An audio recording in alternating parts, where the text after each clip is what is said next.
अस्सलाम वालेकुम स्टूडेंट्स।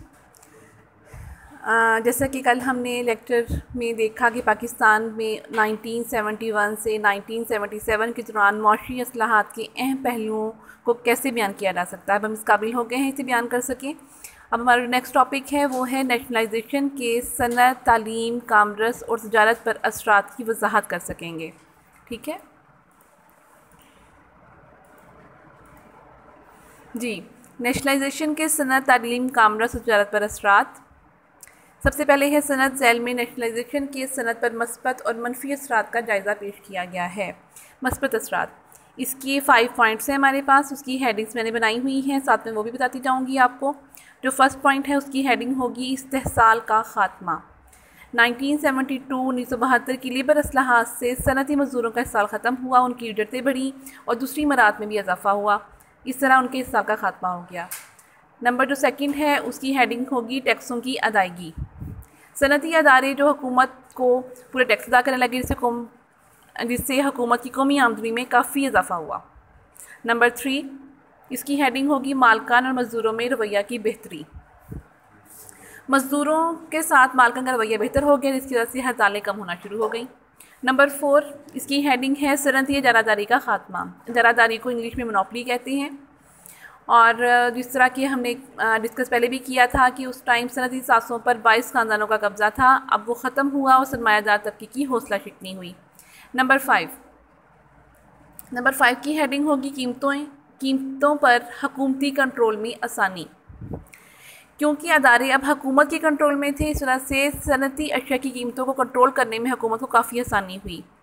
अब हुकूमत कीमतों को कंट्रोल कैसे करती है उसका नेक्स्ट आपको वीडियो इसके साथ ही अटैच की जाएगी, उसमें आपको बता दिया जाएगा। ठीक है, अभी हम उसको डिटेल में डिस्कस करेंगे तो हम अपने टॉपिक से हट जाएंगे। ठीक है, आगे है मनफी असरात। सनतों को कौमी तहवील में लेने से मनफी असरात का जो फर्स्ट हमारा पॉइंट है उसका टॉपिक जो है वो होगा सरमायाकारी में कमी। क्योंकि सरमायाकार जो तबका था उसकी हौसला शिकनी हुई, इस वजह से उन्होंने मज़ीद सनतें लगाना बंद कर दी और जिसकी वजह से तरक्की की रफ्तार सुस्त हो गई। नंबर 2 इसकी हेडिंग होगी मज़दूरों की कारकर्दगी में कमी। क्योंकि मज़दूरों को अब काफ़ी आज़ादी मिल चुकी थी, इस वजह से वो आए दिन मरात में इजाफे के लिए हड़तालें करना शुरू कर दिया था। नंबर 3 इसकी हेडिंग होगी सनतों में सियासी अनासर की मदाखलत। अब सनती अदारों में ज़रूरत से ज़्यादा सियासी अमला भर्ती हो गया, क्योंकि मोस्टली जो अदारे थे वो गवर्नमेंट के अंडर थे, इस वजह से सियासी अमला भर्ती होने की वजह से काम से ज़्यादा मरात में दिलचस्पी होना शुरू हो गई थी। नेक्स्ट जो 4th हमारा पॉइंट है उसकी हेडिंग होगी बदउनवानी को फ़रोग़। क्योंकि जो भी अफसरान वहाँ पर मौजूद थे सनतों में, उनका काम सिर्फ़ और सिर्फ तनख्वाहें वसूल करना था, अपनी ज़िम्मेदारी का एहसास नहीं था। इस वजह से कारकर्दगी में काफ़ी कमी आई। नंबर 5 इसकी हेडिंग होगी कौमी ख़जाने को नुकसान। क्योंकि मोस्टली जो अदारे थे वो कौमी तहवील में आ गए थे और मरात में काफ़ी इजाफा भी कर दिया था। इस वजह से हुकूमती ख़जाने को काफ़ी बोझ पड़ गया था कि पैदावार जितनी हो रही थी उससे कहीं ज़्यादा उनको मरात तनख्वाहों की सूरत में अदायगी करनी पड़ती थी। ठीक है, अभी हमने डिस्कस कर लिया सनत के मस्बत असरात को और मनफी असरात को। अब होंगे तालीम के मस्बत और मनफी असरात। मस्बत असरात में जो फर्स्ट हमारी हेडिंग है वो है जुल्फ़कार अली भुट्टो ने। पहले हम इसकी हेडिंग देख लें। इसकी हेडिंग क्या होगी, वो है निजी और सरकारी मुलाजमीन के लिए सहूलियात में तवाज़न। क्योंकि बहुत से निजी अदारे अब गवर्नमेंट के अंडर हो गए थे, तो उन्होंने वही मरात निजी अदारों की मुलाजमीन को दिए जो सरकारी मुलाजमीन के पास थी। नंबर 2 इसकी हमारी हेडिंग होगी तलबा के लिए सफरी सहूलियात। अब मुल्क में जो तलबा थे उनके लिए बसों और रेलगाड़ियों में किराए में खसूसी राय दी गई थी, जिसकी वजह से गरीब वालिदैन भी अपने बच्चों को सरकारी स्कूलों में तालीम हासिल करने के लिए भेजने लगे और तलबा के वज़ाइफ को 4 गुना इजाफा कर दिया गया था। इस वजह से ज़्यादा पढ़ाई का रुझान शुरू हो गया। नंबर 3 है, इसकी हेडिंग हमारी होगी तलीमी अदारों को अपग्रेडेशन। तलीमी अदारों की अपग्रेडेशन, इसमें तालीम को आम करने के लिए अदारों को अपग्रेड कर दिया गया था, यानी कि कॉलेज को यूनिवर्सिटी का दर्जा दे दिया गया था और स्कूलों को कॉलेजेस का दर्जा दे दिया गया था, ताकि ज़्यादा से ज़्यादा तालीम हासिल की जा सके। नंबर जो 4th पॉइंट है हमारा, उसकी हेडिंग है तरबियती इदारों का क़याम। बहुत से तरबियती इदारे कायम किए गए थे और बहुत सारे असातिज़ा जो गैर तरबियत याफ्ता थे उनको तरबियत दी गई थी। नंबर 5 इसकी हमारी हेडिंग है ओपन यूनिवर्सिटी और तालीमी बालगाह के मराकज़ का क़याम। ओपन यूनिवर्सिटी के क़याम की मंजूरी दी गई थी और तलबा को रेडियो टी.वी. बज़रिया ख़त-व-ख़िताबत तालीम के मौक़े फ़राहम किए गए थे। अब है मनफी असरात। मनफी असरात में जो फ़र्स्ट हमारा पॉइंट है उसकी हेडिंग होगी कौमी ख़जाने पर बोझ। निजी तालीमी इदारों को कौमी तहवील में लेने से असातिज़ा और दीगर मुलाज़मीन की तनख्वाहों की अदायगी के लिए हुकूमत को कौमी ख़जाने से रकम खर्च करना पड़ी। कौमी ख़जाने पर बोझ पड़ने से हुकूमत की मुश्किलात में काफ़ी इजाफा हुआ। सेकेंड हमारा जो पॉइंट है उसकी हेडिंग होगी निजी तालीमी इदारों के मालकान की नाराज़गी। अब जो लोग प्राइवेट इदारे चला रहे थे जब वो गवर्नमेंट के अंडर हुआ तो उनको वो फ़ायदा हासिल नहीं हो रहा था, इसलिए वो इस जद्दोजहद में लग गए कि उनके इदारों को दोबारा प्राइवेट कर दिया जाए। जो थर्ड हमारा पॉइंट है उसकी हेडिंग होगी तलबा और ट्रांसपोर्ट कंपनियों में कशमकश। अब ये सवाल पैदा होता है कि जो ट्रांसपोर्ट मालकान थे वो बच्चों को ट्रांसपोर्ट में उनको सफ़र करवाएं, लेकिन उसमें बच्चों को राय दी गई है, लेकिन वो राय ट्रांसपोर्ट मालकान को नहीं दी गई थी। तो वो स्टूडेंट्स की बजाय दूसरे जो मुसाफिर थे उनको बिठाने पर तरजीह देते थे। इस तरह से दोनों के दरमियान कशमकश शुरू हो गई थी। नंबर जो 4 पॉइंट है उसकी हेडिंग है तलबा का तालीमी नुकसान। क्योंकि हद से ज़्यादा आज़ादी हो गई थी और जो तालीम है वो रेडियो के थ्रू और ख़त-व-ख़िताबत के थ्रू होना शुरू हो गई, जिसकी वजह से वालिदैन को काफ़ी तशवीश का सामना करना पड़ा, उन्हें काफ़ी ज़्यादा सफ़र करना पड़ा इस हवाले से। नंबर 5 जो है उसकी हेडिंग है हमारे पास तालीमी इदारों में सियासी अनासर की मुदाखलत। कॉलेजों और यूनिवर्सिटियों में तलबा की जो तंजीमें हैं वो सियासी जमातें काफ़ी मुनज़्ज़म शक्ल इख्तियार कर गई थी, इसकी वजह से अमन व अमान का काफ़ी मसला पैदा हो गया था। ये थे हमारे तालीम से रिलेटेड मस्बत और मनफी असरात। अब है कामर्स और तजारत से रिलेटेड मस्बत असरात और मनफी असरात। मस्बत असरात का जो फर्स्ट हमारी हेडिंग है वो है सनती पैदावार में इजाफ़ा। सनती पैदावार में इजाफ़ा, सनतों के कौमी तहवील में आने से सनती पैदावार में इजाफ़ा हुआ। नंबर 2 इसकी हेडिंग होगी हमारे पास तवाज़ुन तजारत में बेहतरी। भुट्टो हुकूमत ने सनतों को फ़रोग़ देने के लिए मशीनरी और सनती खाम माल की दरामदात की हौसला अफजाई की, इससे मुल्क तरक्की की राह पर गामज़न हुआ, पाकिस्तान का तवाज़ुन तजारत बेहतर हुआ। अब हमने तो जो तवाज़ुन तजारत है इसको डिटेल में डिस्कस करेंगे लेकिन नेक्स्ट वीडियो में, ठीक है, ताकि हम अपने टॉपिक से ना हट जाएं। ये कुछ हमारी बिज़नेस टर्म्स आ रही हैं इसमें, उनको हम इसके साथ ही वीडियो अटैच की जाएगी, उसमें आपको बताया जाएगा कि इसका क्या मीनिंग है। इंपोर्ट एक्सपोर्ट, तवाज़ुन तजारत, अफरात ज़र और कीमतों को कंट्रोल करने की पॉलिसीज़, ये सारी चीज़ें कैसे होती हैं इसको नेक्स्ट वीडियो में बताया जाएगा। नंबर जो 3 है हमारा वो है बरामदात में इजाफ़ा। बरामदात में इजाफ़ा हुआ, यहाँ तक कि सब्ज़ियाँ और प्याज भी बरामद होने लगे, क्योंकि पाकिस्तान वैसे भी एग्रीकल्चरल कंट्री है तो ये चीज़ें ही बरामद होंगी।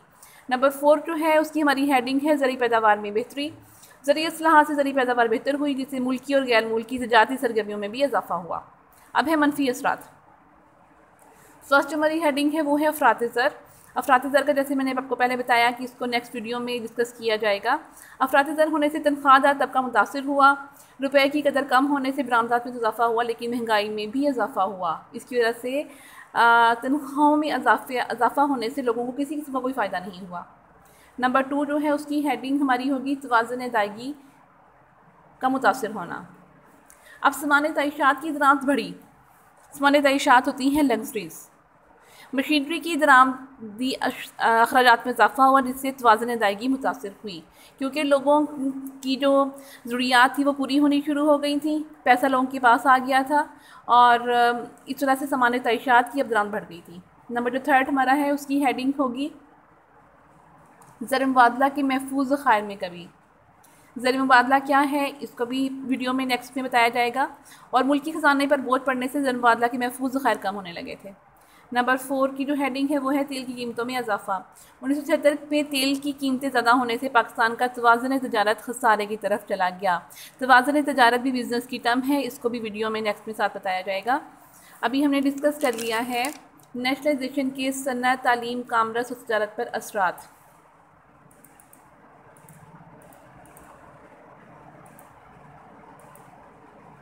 जी, हमने सनअत को देख लिया, उसके मस्बत और मनफी असरात देख लिए, तालीम के मस्बत असरात और मनफी असरात देख लिए, कामर्स तजारत के मस्बत और मनफी असरात। अभी जो मैंने हेडिंग्स आपको बताई हैं ऑरली, उसकी अभी पिक्चर्स अभी साथ सेंड कर दी जाएगी ताकि उसकी हेडिंग्स आप अपने पास लिख लें अपनी बुक में और उसी तरह आप उसको तैयार करेंगे। अब थोड़ी सी आपको बताती चलूँ कि ये नेशनलाइजेशन होने से जो मनफी मस्बत असरात हुए हैं, ऐसा नहीं है कि ये सिर्फ नेशनलाइजेशन की वजह से मनफी असरात हुए हैं। अगर चीज़ें प्राइवेट होती हैं तब भी इसके जो मनफी असरात हैं मस्बत में मनफी में तब्दील हो जाते हैं।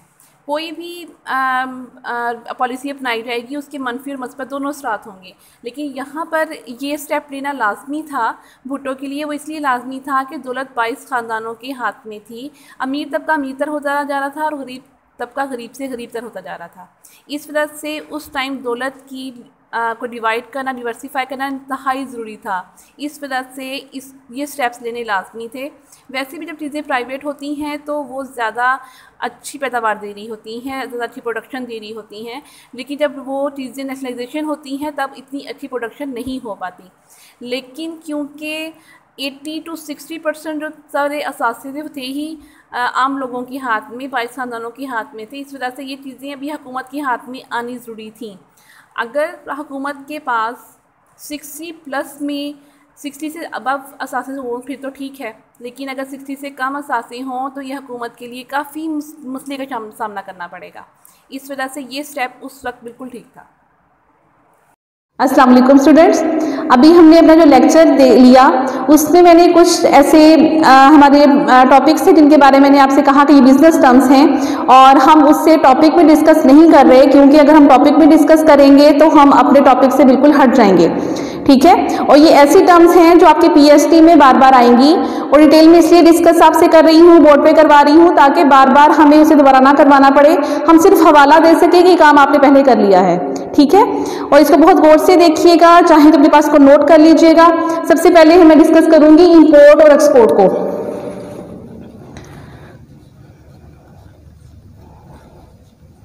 Export and import. एक्सपोर्ट होती है हमारी बरामदात। बरामदात वो होती हैं जो हम अपनी मुल्क की अशिया बाहर भिजवाते हैं।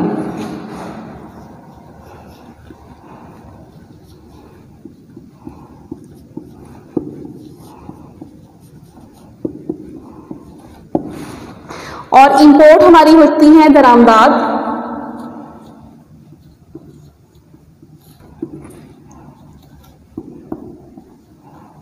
गैर मुल्की अशिया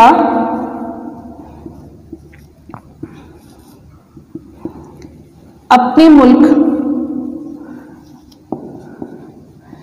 मंगवाना। हर मुल्क की कोशिश होती है कि अपनी ज़रूरियात को कम से कम करके अपनी एक्सपोर्ट बढ़ाए। ठीक है, और अपनी ज़रूरियात को कम से कम करे और कम से कम चीज़ें एक्सपोर्ट कर सके और ज़्यादा से ज़्यादा चीज़ें जो है अपने मुल्क में ही पैदा हो सके। ठीक है, ये होती है एक्सपोर्ट और इंपोर्ट। हमें फ़ायदा तब होता है जब हम अपनी एक्सपोर्ट को बढ़ा लेते हैं और हम अपनी इंपोर्ट को कम कर लेते हैं। एक्सपोर्ट तब बढ़ेंगी जब हम अपनी ज़रूरियात को कम कर लेंगे और हमारी जो इंपोर्ट है वो तब बढ़ेगी जब हम अपनी ज़रूरियात की अशिया ज़्यादा से ज़्यादा अपने मुल्क में पैदा कर सकेंगे। ठीक है, ये हमने एक इसमें टर्म पढ़ी। सेकंड हमने से पढ़ी कीमतों का कंट्रोल।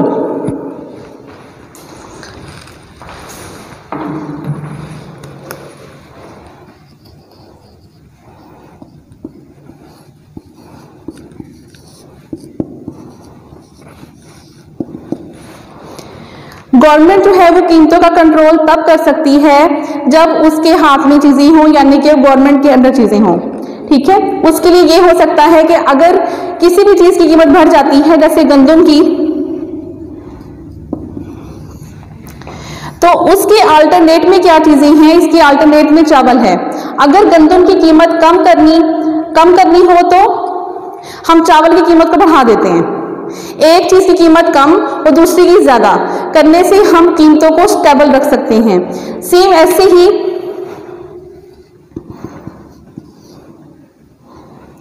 ऐसे ही अगर आप देखें पेट्रोल की कीमत और डीजल या सीएनजी, ये एक दूसरे का सब्स्टिट्यूट है। अगर एक की कीमत बढ़ानी हो तो दूसरे की ज्यादा की जा सकती है, अगर एक की ज्यादा है तो दूसरे की कम की जा सकती है। ठीक है, ये एक दूसरे के साथ लिंक करती हैं। कीमतों को कम या ज्यादा करने का ताल्लुक इन चीजों से है जिसको हुकूमत बआसानी कंट्रोल कर सकती है जब चीजें गवर्नमेंट उसके अंदर हो, प्राइवेट ना हो। तो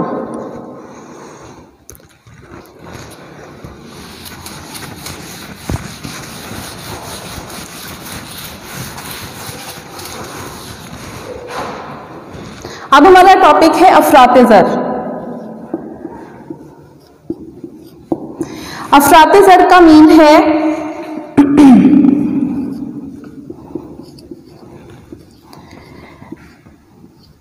प्राइस की वैल्यू का कम हो जाना और थिंग्स की वैल्यू का बढ़ जाना। इट्स मीन बहुत सारे पैसे देकर एक छोटी सी चीज खरीदना अफराते ज़र कहलाता है। जैसे अगर हम देखा जाए कि किसी भी शख्स की जो इनकम है वो 10,000 से 20,000 हो जाती है। ठीक है, लेकिन इसके साथ हम देखें ज़रूरियात ज़िंदगी, या हम ज़रूरियात ज़िंदगी में सबसे पहले हम देख लेते हैं बिजली के बिल को। अगर हमें बिजली जो है वो 1 यूनिट पर यूनिट 5 रुपीज़ मिल रही है,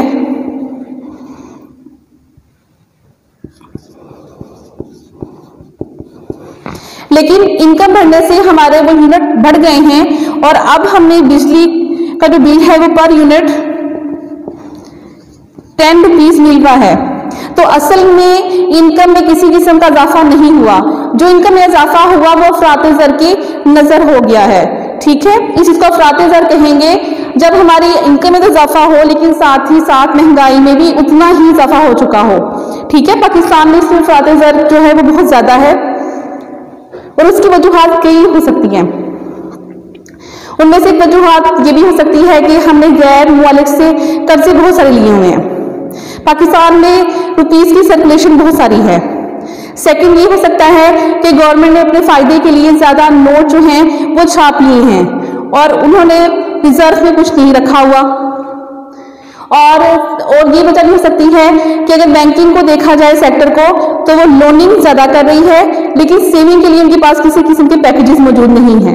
ठीक है,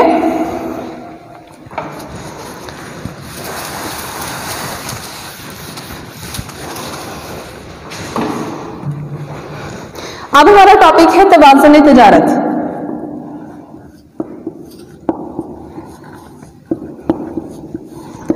तवाज़ुन तिजारत में हम अपनी इंपोर्ट और एक्सपोर्ट को देखेंगे। Export and import. इंपोर्ट का जैसे मैंने आपको पहले बताया कि ज्यादा होना जरूरी है एक्सपोर्ट का, और इंपोर्ट कम होंगी तो हम फायदे में होंगे। ठीक है, जैसे फॉर एग्जांपल अगर मैंने 80,000 की एक्सपोर्ट की है और जो मेरी इंपोर्ट है वो 60,000 की है, तो इसमें 20,000 क्या है हमारा प्रॉफिट शो हो जाएगा और हम कहेंगे हमारा तवाज़ुन तिजारत मुनाफे में है, खसारे में नहीं है, और ये पॉजिटिव शो होगा। ठीक है, इसके बरक्स अगर हम देखें कि हमारी एक्सपोर्ट 60,000 हो जाए और हमारी इंपोर्ट जो है वो 80,000 हो जाए, तो इसमें जो हमारे पास अमाउंट आएगी वो -20,000 आएगी, यानी कि हम 20,000 से घाटे में हैं, यानी कि हमारा ये तवाज़ुन तिजारत खसारे का है। ठीक है, ये होता है तवाज़ुन तिजारत। इसमें हम सिर्फ इंपोर्ट और एक्सपोर्ट की वैल्यूज देखेंगे। ठीक है, और कोई मुल्क तब कामयाब होता है जब उसकी एक्सपोर्ट बढ़े और उनकी इंपोर्ट जो है वो कम हो जाए।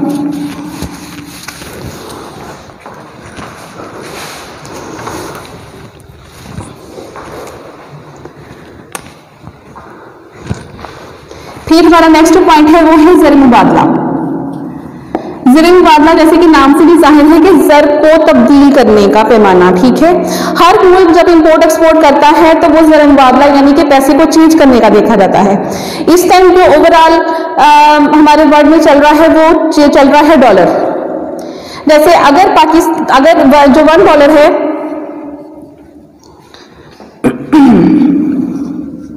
फॉर एग्जाम्पल $1 जो है वो 100 रुपीज का है या 105 रुपीज का है, तो $1 के बदले में हमें 105 रुपए मिलेंगे। ठीक है, ये ज़र मुबादला है। ओवरऑल जो हमारा पूरी दुनिया है, वर्ल्ड है, उसमें ज़र मुबादला में क्या चीज़ यूज़ हो रही है। ठीक है, मुझे उम्मीद है कि आपको सारे पॉइंट समझ आ गए होंगे। ओके, अल्लाह हाफिज़, अपना ख्याल रखिएगा।